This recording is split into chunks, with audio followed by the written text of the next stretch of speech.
টানা ৯ মাস ধরে ফিলিস্তিনের অবরুদ্ধ গাজায় আকাশ ও স্থলপথে হামলা চালাচ্ছে ইসরায়েল। এতে ধ্বংসস্তূপে পরিণত হয়েছে গাজা। দেখা দিয়েছে মানবিক সংকট। গাজার পূর্বাঞ্চলীয় দ্বিতীয় শহর খান ইউনিস ছেড়ে পালাচ্ছে ফিলিস্তিনিরা।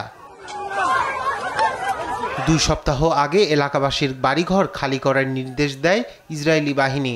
নতুন করে আবারও অভিযান শুরু করছে তেল আবিব। বর্বর হামলায় নিহত হয়েছেন অনেক ফিলিস্তিনি। এতে উপত্যকাটিতে নিহতের সংখ্যা পৌঁছেছে প্রায় ৩৮,০০০-এ।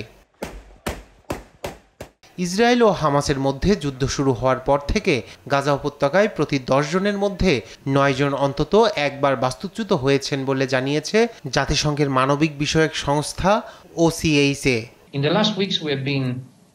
দুর্ভাগ্যবশত গাজা উপত্যকায় গেল বছরের অক্টোবর থেকে প্রতি ১০ জনের মধ্যে ৯ জন অন্তত একবার থেকে ১০ বার অভ্যন্তরীণভাবে বাস্তুচ্যুত হয়েছেন বলে আমরা অনুমান করছি।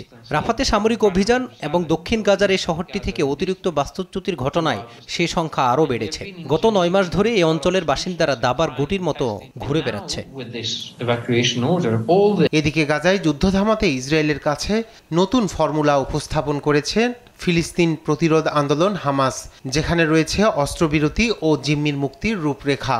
আর ফিলিস্তিনি স্বাধীনতাকামী গোষ্ঠী হামাসের হাতে থাকা অবশিষ্ট জিম্মিদের মুক্ত করতে গোষ্ঠীর দেওয়া ৩ ধাপের যুদ্ধবিরতির প্রস্তাব বিবেচনা করছে ইসরায়েল। বুধবার এক অপ্রত্যাশিত বিবৃতিতে বিষয়টি জানিয়েছে দেশটির গোয়েন্দা সংস্থা মোসাদ। রায়হান কবির শুভ্র, নিউজ ডেস্ক, দেশ টিভি।